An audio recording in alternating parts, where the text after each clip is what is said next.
Typically, the governor's fiscal team and the legislature get together before budget hearings get underway to adopt a revenue estimate.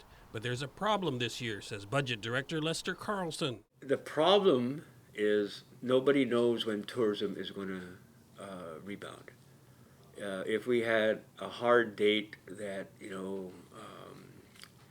July or August, we'd start to see meaningful visitor arrivals, then we could actually take a stab at,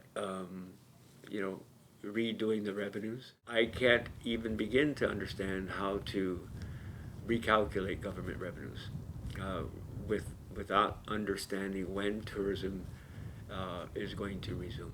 But Carlson says he's still waiting for Fiscal Committee Chairman Senator Joe San Augustine to call a revenue meeting. But he also sees nothing wrong with him going ahead with the scheduled individual agency budget hearings, even though they are, in a sense, flying blind. He still needs to understand what the bare bones requirements of these agencies are. The legislature is mandated by law to pass a budget by the end of August. It's one of the most essential things they must do. They need to adopt a revenue projection, though, and Carlson's not sure when that's going to happen.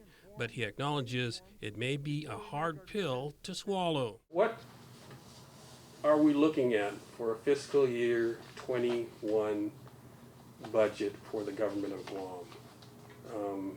And what are the implications of a severely reduced revenue flow to the government?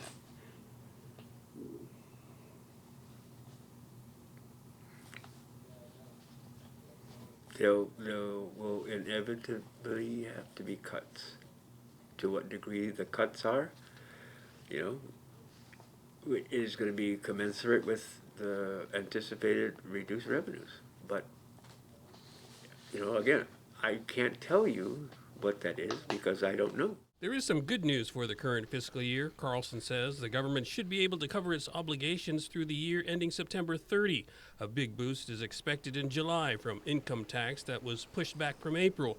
They expect a revenue shortfall now of just $5 million, which already factors in a revenue reduction of $27 million from reduced business activity. Current tracking shows full-year revenue at $798 million versus the adopted revenue projection of $803. For Guam's News Network, I'm Nestor Lecanto.